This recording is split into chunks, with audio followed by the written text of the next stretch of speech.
Today on Gamer's Couch, Karuba. Hello. Happy Sunday, welcome to the couch. Hello, bring out your bullwhip. Dr. Jones is going to take you on a ride to Karuba? Somewhere? Because it belongs in a museum. Talking. Museum. First German lesson of the day. This very funny dude next to me is my sweet husband Daniel, and I'm Sarah, the artist behind Pinselgeschichten. In case you didn't know us, in case you're new to the channel, welcome. In case you're coming back, welcome back. We are talking board games pretty much every week on this lovely couch here because that's what we like to do. We like to play board games. And we have a lot of opinions, and we go through the videos like this, and they're all law. I mean, you cannot, no, just kidding.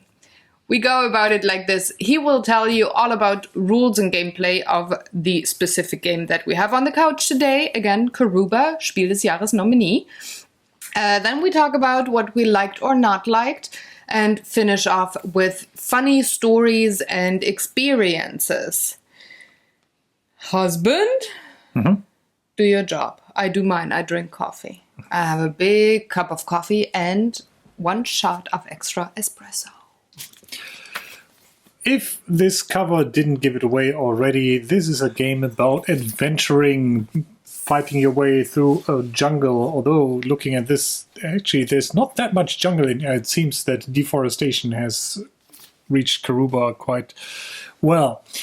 Anyhow, you have a group of adventurers, 4 altogether, that you want to lead to some temples to get some, well, cool stuff, treasures, because they do belong in a museum.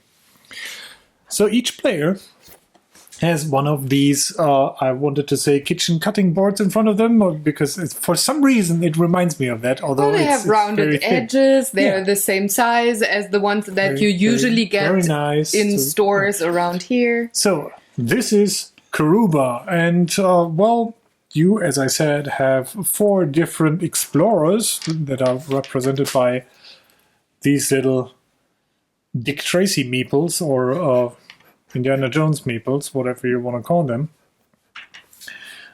and corresponding temples of the same color, also 4 at a time. When you begin the game, you will distribute on this board where your explorers start and where the temples are. Explorers always go onto the beach side, and temples always go onto the jungle, forest, whatever it is side. Now, here's the trick. Every player must place that explorer and the temple at the exact same location on his board. So let's say you're playing with 4 players, and this is a game for 2 to 4 players. If you're playing with 4 players, 1 player decides where the yellow dude and the yellow temple goes, and then it goes on for the next, but everybody ends up with the same starting layout. Another thing that you will start with is a bunch of tiles. Before we started recording, I didn't tell you, the one in your right hands have every type of tile once, and the others are the rest. Now you know more. So you start. Sorry, I didn't want you to screw it up. Every player has a pack of tiles, 36 to be explicit, and they are kind of unique in regards to they all have a number printed on them from 1 to 36. Now, one of the players will actually shuffle this into one big pile and draw cards at random, while all the other players have these tiles in front of them, easy to access and to find. The whole game loop works in that way that the player who has the shuffle pile will reveal a tile, tell everybody else which tile it is, and then everybody picks up that tile and gets to place it, because now we get to the main mechanic. This is a tile laying game. So, unsurprisingly, tiles will be placed here, and they kind of represent how you make your way through the jungle by finding pathways and so on. So you want to put down the tiles on these spaces here, and try to lead your dudes up to the temples to get some cool loot. And obviously you want to lead the explorer of the color to his corresponding temple. So yellow explorer to yellow temple and so on. You may place these tiles on any space on the board that is not yet occupied. You may block off paths, whatever you want. Theoretically, you could place, or everybody at the table could place the tile in the same space, which would at some point probably result in everybody wins, because nobody wins. So that's one of the things you can do with your tile. There's another thing. You can discard that tile and walk as many spaces as there are pathways exiting the tile. So in this case, this tile has 3 exits, so you may walk 3 spaces with your guy across tiles that are obviously falling down on the ground.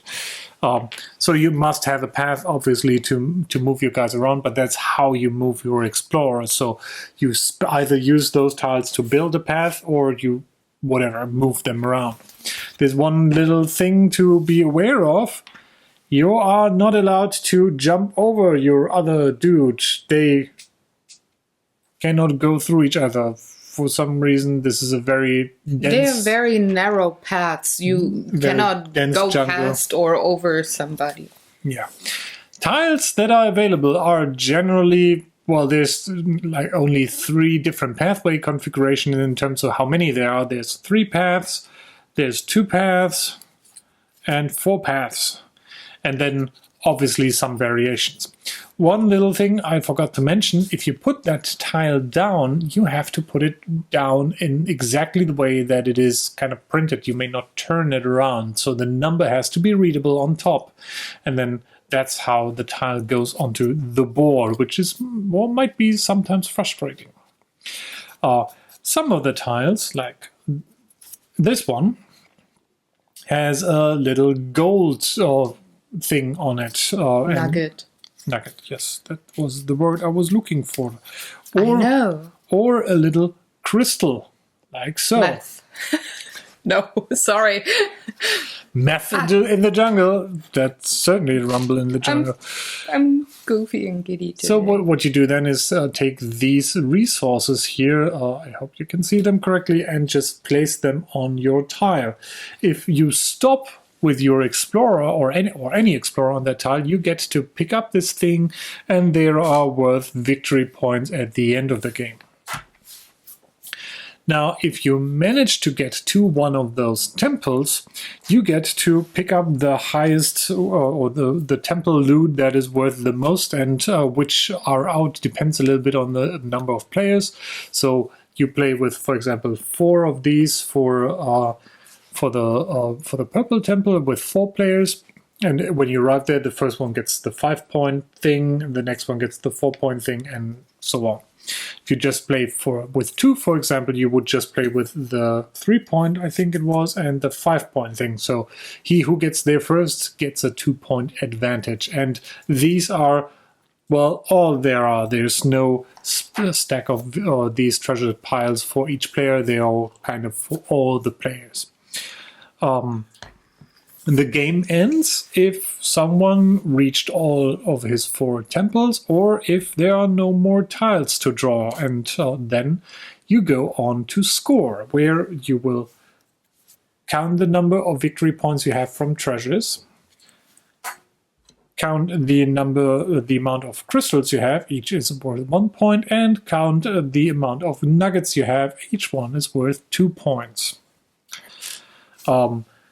Another nice little thing, everybody is moving at the same time during their turn. So as soon as the expedition leader reveals which tile is going to be placed this turn, everybody grabs it and everybody can work with his board and figure out what to do until everybody says, I'm good, please reveal the next tile, and then the next exploration tile goes on. If 2 competing explorers arrive at the same temple at the same time or in the same round, no problem there. You get one player gets the tile with the most points, the other one gets the next one and picks up the difference in points to the tile that was picked up first. So in this case, I would pick up 2 points worth of crystals or gold nugget. So both get 5 points. That is it. It is a very simple game, quite fast to play. If you go through your stack, you're done. You can then rearrange, pick another player, maybe shuffle again and play a second round, and that's it. Yay! That was a fast explanation, right? But Not 1 hour. was a fast exploration. No. That too. So let's hop into the next section, likes and dislikes. So you're goofy as well today. This is good. So, as I already said in the beginning of the video, this is one of the nominees for the Spiel des Jahres. So we hadn't picked it up before. We just had it delivered this week. We had a bit of delivery delay, but we like liked, every good German, we are consistently waiting for the Spiel des Jahres nominee list because that is our gospel. As soon as that list is out, everybody in Germany has to get that game, which also explains slight difficulties in picking up certain games because they're kind of sold out. If you didn't know that, well, that is one of the things you have to go with when living in Germany. Yeah. It's if you immigrate here, you have to sign. Since the Great Wars, it was agreement. Declared in our constitution equivalent. No, it's a real constitution, but we have to do this. It's absolutely mandatory. It's absolutely necessary. Yeah. So it wasn't on our to buy list before, but it was on our to watch list. So we, or at least me, I was excited that the publisher Haber came out with. If you want, we're looking for this. It is a Haber game, and the box is. Well, it is yellow, but not Haber yellow. So yeah, so we were excited that they launched a new product line, which is games for adults and not only tiny kids games. We were, or let's say families. Families, it's yeah. 8 to 99 Jahre or years. So I was excited about that.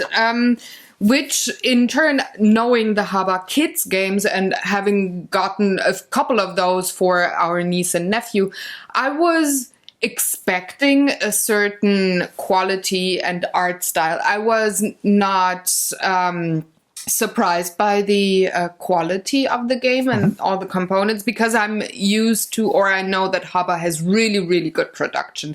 And again, with this game, for me, they delivered there. I really, really like the cutting boards. I just have to remember... They're not cutting boards. I know. They're not self-healing. So I should probably not have this game in the kitchen or in my studio where I cut things. But I really like that everybody has... his tiny board. It's a reasonable size. You don't need to have a separate flat or house or apartment to put this game on the table because it's so huge. It's very manageable and it's cute. Like with a lot of Haber games, it has a very cute art style. Also with the adult product line, I really like the faces of the explorers, and they all have the colors of the meeples. You don't need to have those explorers on there. You pretty much just need the grid. But I like that there's this tiny little art thingy on there, and it's very well executed. I like the style. I like the line work and shading and stuff. So artist speaking here, I'm very satisfied. One thing that I didn't read the manual, but you told me, and I really, really like that. You have a very oopsie daisy small tiny manual here, and it's actually two manuals. One is German and the other one is English, and you just flip it and read whatever language is suitable for you. Yeah, if I could only understand the English part, I could tell you if it's actually any good, but yeah, I just really liked that. That's very nice. It also saves printing costs. I mean, yeah.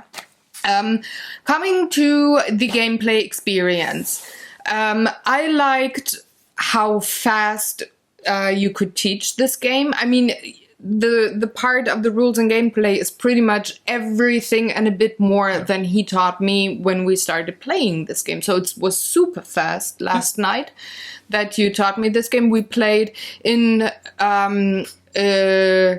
a time frame of, I'd say we played 1.5 hours. You explained the game. We played 3 rounds, and I was even bitching a bit because losing. But I mean, it's super fast. It's a game that I would almost qualify as a dinner game, at least for us. Maybe not for the families or the kids, but for us it would be a dinner game. Though it's a rather big box, it's a fairly quick game to play. One thing that I wasn't...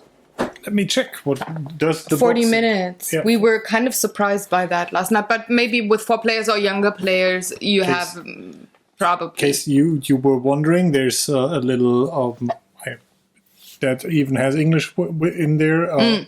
So it's a small Euro game, does the graphs say. Yeah. So one thing that I was... I don't want to say I dislike it, but I was maybe surprised to the extent that I was, okay. It's another one of the family games that is very quiet.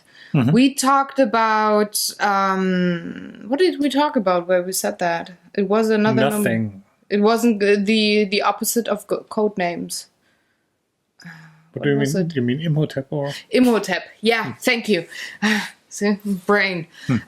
So, like Imhotep, which is also a nominee for this year, it's a very quiet game. There's not a lot of communication other than the expedition leader shouting out or telling the numbers, depending on how enthusiastic he is. We made a joke at the table that we're almost like now playing this like the old couple in the bingo. church. Playing bingo, waiting for someone to call the number. Yeah. So yeah, it's very quiet. I thought maybe 29. Bingo!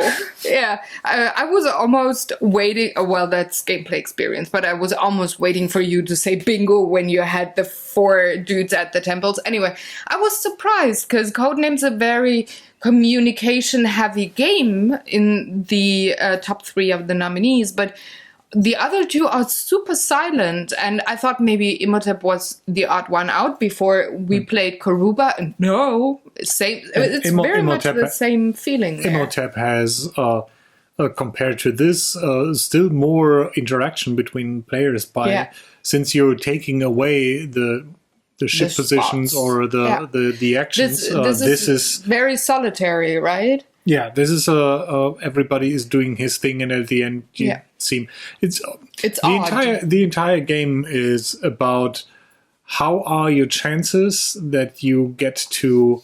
Well, there's a very, very, very minor interaction that is who gets to those temples first, or can you end the game first, and that's it, because that's the only shared resource that you're going for. Did it feel odd to you as well that this is in the category for the family games? Did you think it was odd, or was just a different type of game? I would say Karuba is for maybe younger kids or families with younger kids. I mean, it says 8. I think Imhotep starts at 12, 10, something like that. Is it? No, it's in a lower shelf. If I would have to rank the 3 games, Karuba, Imhotep, and Codenames, I would do so in exactly that order for being how old. You got to be, let's say what the audience is. What does this game work well with? So I'm pretty sure Karuba also works well with adults, and if you want to go in there, okay, how it's you take the chance of. When do I get the little tile that I'm waiting for to place it on this thing to then get to my next dude? Or the other big decision usually is, do I spend a tile to move one of my guys, or do I put it down to make a way for someone? And at least with 2, it's not super aggressive. Or for us, it wasn't super aggressive. But I can imagine playing this with 4, that you're more pressured into moving your guys to the temples because other players will take away the points. I mean, we gave us enough time to almost build the path and then move out. The other thing is, do you want to pick up one of those gold nuggets, or if you you have to stop on that space, or do you want to wait for that for the right tile to come so that you don't waste any movement points? So there is some thought in there, but it is all very, I would say, easy, simple. I mean, again, it's definitely targeted for a younger audience, which I think it's specifically that. It's definitely targeted for way younger audiences than us. But I would have assumed that, especially with younger audiences, you would have more communication of some sort in a game. And I was really surprised, and I'm not sure if I like that fact. I mean, the game itself, if you take away the age of the players, it's an awesome game. But it's so quiet that it just feels odd to me. It's not bad, it's just odd that you would do that. I mean, I would say all those and this, I don't want to move this into a full only Spiel des Jahres discussion, but to me those three games all address very different audiences. Yes, this one would be for the family with maybe someone, or maybe someone is there who doesn't like talking, or doesn't like, if you don't like the confrontational nature of Imhotep, as light as it may be, it's way less aggressive. Maybe you want to play something where you at least have a chance to get into someone's face, and then that would be Imhotep. But Imhotep is still a quiet game where you're more looking at what you're doing, planning ahead, and then trying to execute on that. Whereas Codenames is a fast-paced, more creative game, because you kind of have to come up with your words and doing that. And I think I said last time, Codenames, you benefit in Codenames from having a wider variety of words at your disposal to discuss things. So being a little bit older, or I mean, you have to. I mean, you have to know the words. And you might have to know popular culture things to make connections with and I think the older you are, the more fun that game is. But I think this one here, I would definitely play first out of the three if our niece and nephew are old enough. So I think this is... It feels kind of, or it reminds me a lot of the Haba Kids games. This is like one of the games when they're old enough that the traditional Haba games are not fun for them anymore, or not challenging. You go the next step. This is the advanced kids player kind of a product line. I wouldn't say this is the adult product line as it was advertised, but the maybe older kids. But that being said, I don't want to say Imhotep is also not the hardcore Euro. No. I mean, you saw the. I'd say all three are aimed at families. What I like about Karuba from the lens of a family is that it plays so quickly. If you have a hard time keeping people at a table, I mean, Imhotep is fast too, but it takes a little bit longer, and it's I think Imhotep is a little bit more thinky in terms of what is he going to do, what am I going to do. You have this here as well, but it's very light, or almost non-existent, because you play on your board, you want to achieve your objective. I don't care if you still have to track the others if they're going for the temple. You have to track it, but you cannot way ever interfere. So even if I know you will put that tile on that spot, I can't do anything about it. So why think about it? I need to think about what I want to do. But one other thing that just popped into my head while you were talking about Imhotep, I think this one here has more replayability.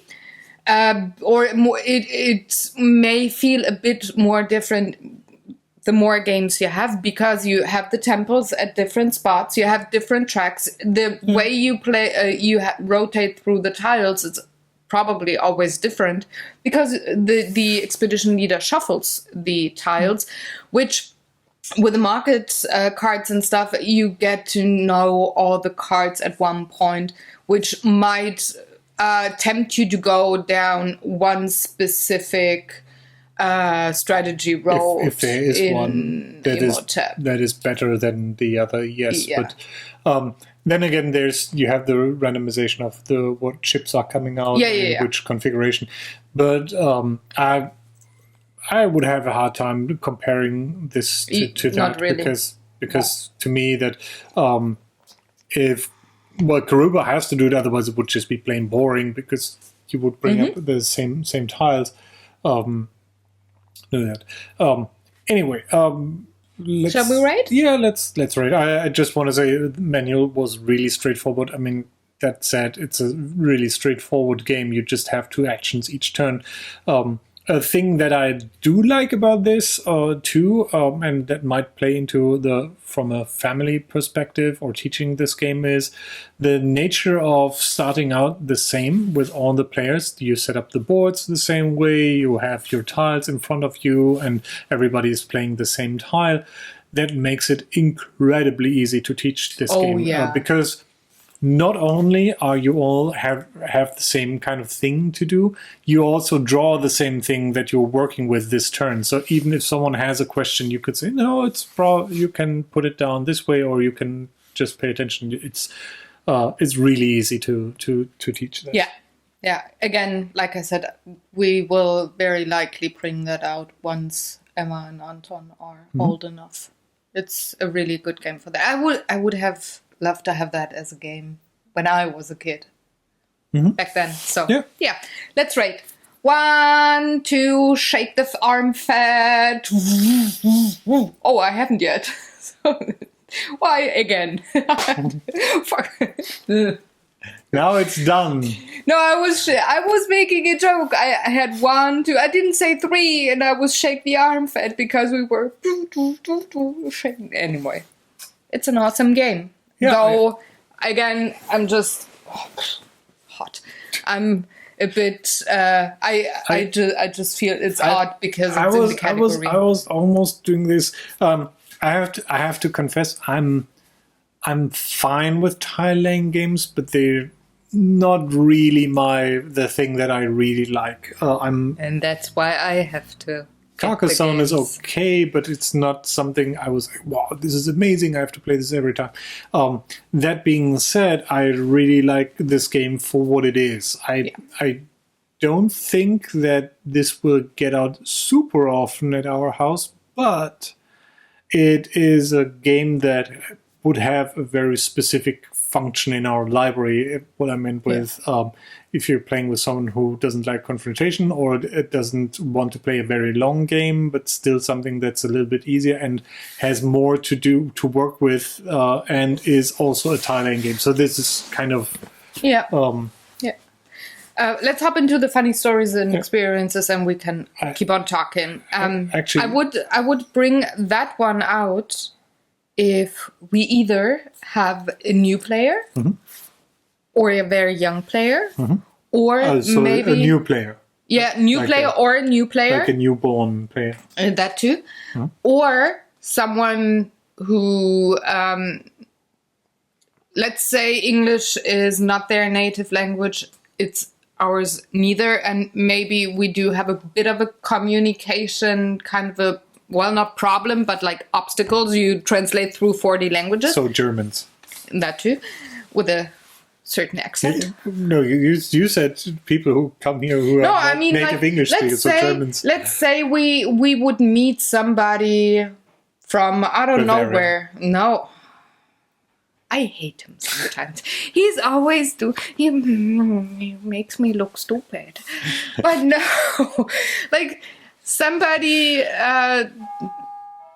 that's the doorbell. There you go. Fantastic. I'm going to entertain you meanwhile. I mean somebody, let's say somebody from a country that...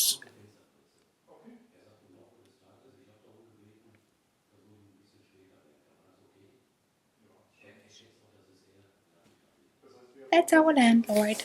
We're probably gonna have some construction workers coming soon. Anyway, I was thinking about... I have to laugh because they are laughing. I thought about somebody, I don't know,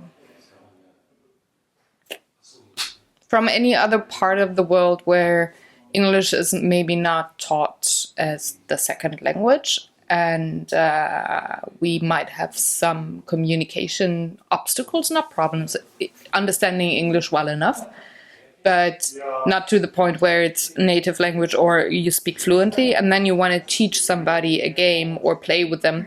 This would be one of them for me because it's very easy to teach and very easy and almost intuitive to grasp. So yeah, and now I'm gonna cut until he comes back to the couch.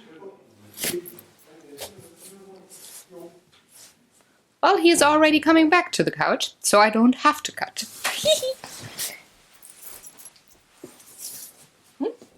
Bist du sicher? Yeah, Ist das nicht zu hören? So? it was, but I talked over you. I talked over them! So yeah, I was just explaining to them what I meant with the not fluent speaking people, how easy it is to teach and why I You're would very think, fluent today. yeah, I'm sorry, I'm way. Why I think this game would have a space or a place on our table when we meet somebody who is maybe not as fluent in English. So I said that already. I talked over you. Yeah, so I would say long story short, I can totally see why this was nominated for Spiel des Jahres. I can also see that for the other games. I think now we talked about the 3 Spiel des Jahres games, we can make a prediction. Can I just have a wish? I have 2 things to say about that. Do you want to say something first, or do you want me to say something? Say something first, and then I can disagree with you. So, just from the mindset of Spiel des Jahres being a family game, accessible, bringing people into the hobby, I would say that Karuba is the game that probably wins.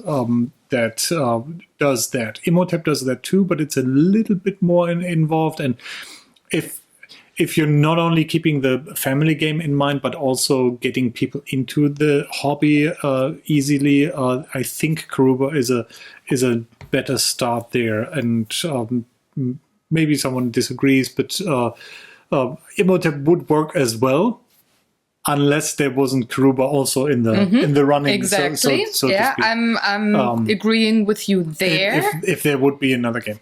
Personally, from those 3, I like Codenames best, but that is because I like this social interaction-y stuff. I like the trying to come up with a word that ties together all the other words and making a reference and doing that. I like that mind artistic joggly thing too. Joggly is a very very specific, it's a technical term. Professional technical term, yes. I cannot disagree with you. I thought you were saying something different. Okay. Well, yeah, my thoughts exactly. My wish would be that they all would get a prize. Because they do something very specific and very nice. I could see that Codenames might also win, but I don't. I said I don't. I think Karuba and Imhotep are both a little bit more even younger. Audiences are targeted, which is nice. That being said, Codenames is certainly. I'm pretty sure Codenames is the more popular thing that has probably sold more. But it is also just a card game in quotation marks. It's there's a little bit more, but it is just a game with cards with words on them, and you're done. But I would be happy in comparison to the other two games, so Karuba and Imhotep, Codenames also is very appealing to the seasoned gamers. As a party game or as a starter game for the nights, it's not only well liked within the family game or new player. It requires certainly a different section. set of skills. But even, there's a lot of well-seasoned gamers out there that we know who really, really, really like to play a round or two of Codenames. So, and they have a lot of fun with it. I would assume that they might not get the same enjoyment out of playing Karuba or Imhotep. Yeah, so probably. I think Codenames is the odd one out in the three nominees. As it appeals to probably a wider range of people. Anyway, funny stories and experiences also. We cover a few things that we had playing last night. Yeah, to get the best understanding of the game, we decided to play best out of 5, which ended after 3 tries. And one round was just 1 point. One point.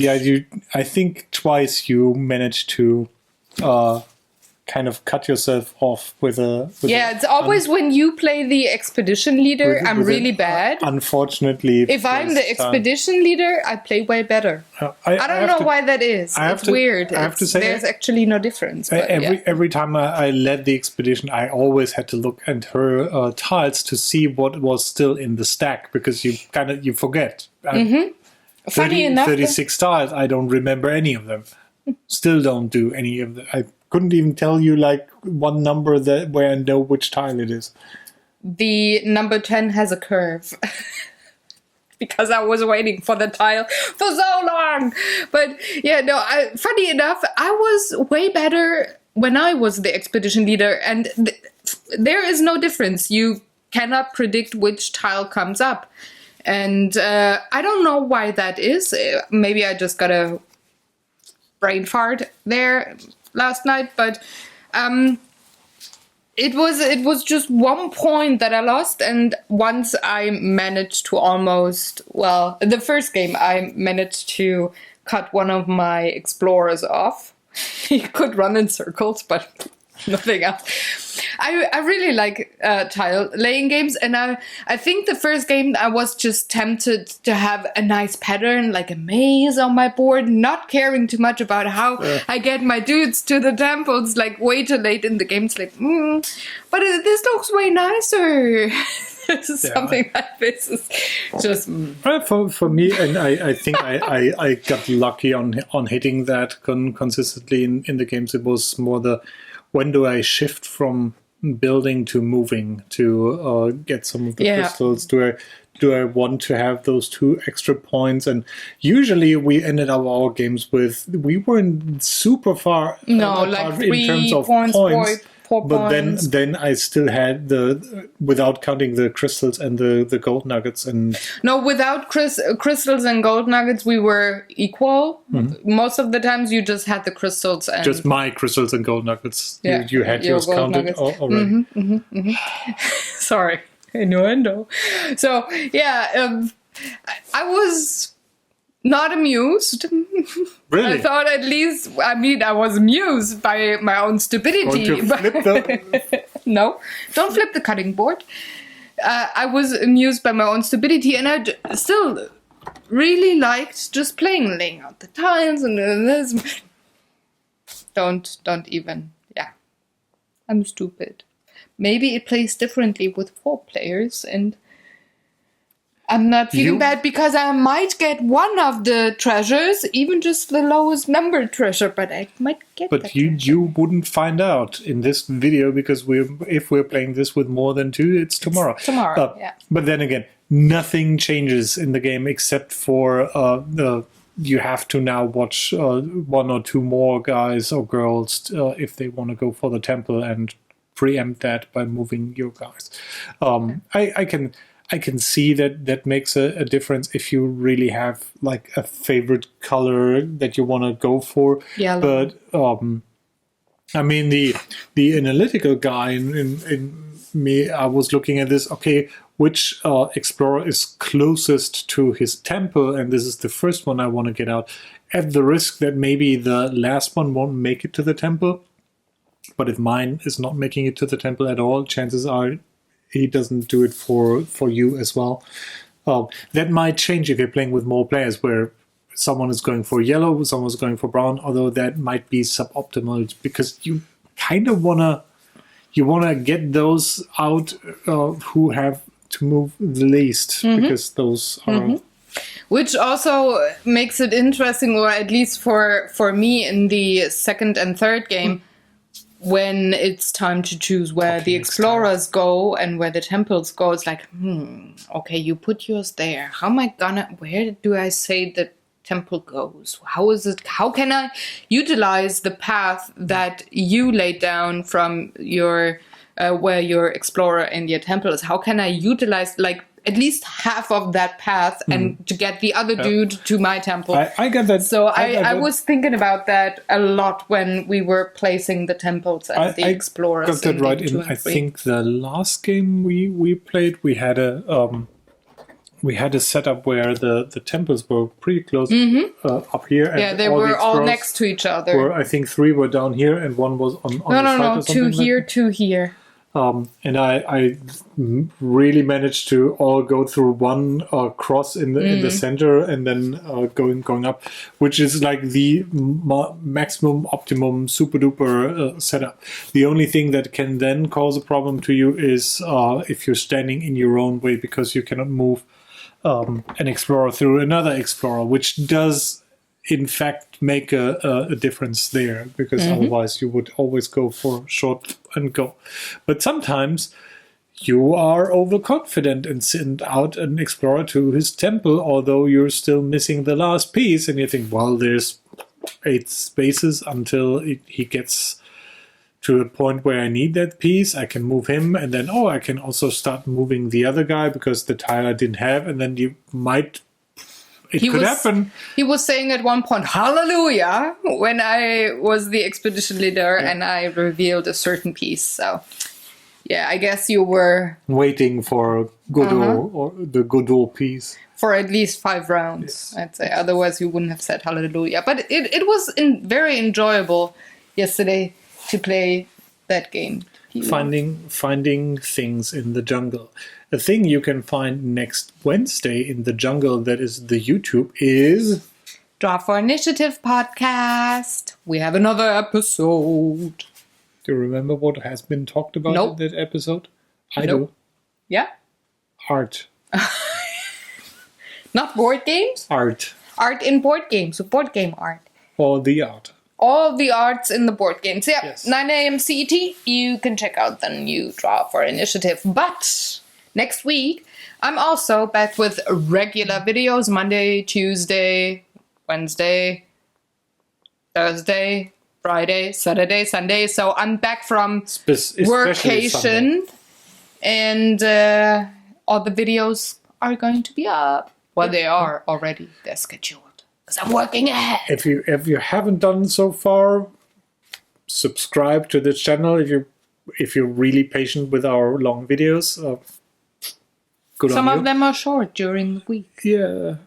I'm talking specifically about this couch video thing here. Yeah, well, we are at 44 minutes, so we're good. You may also like this video if you liked what you heard. If you didn't like what you hear, you may like that as well.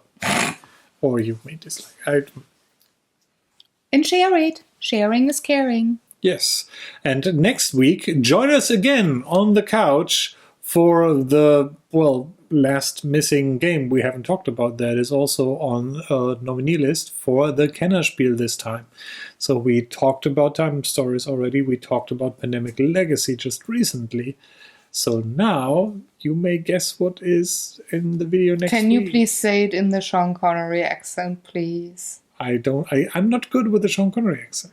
Well, you did it so well last night. Isle of Skye. Isle of Skye. Isle of Skye. Expect him to talk Sean Connery in No, next I week's won't. intro. I'm won't. making him do I that. won't. I that make is a you do bad that. Sean Connery impression. Yeah, I don't care. It's a Sean Connery impression. Impression. Bye. Bye, It's time everybody. to go away. Have a wonderful have a wonderful weekend and take good care. Bye. Bye.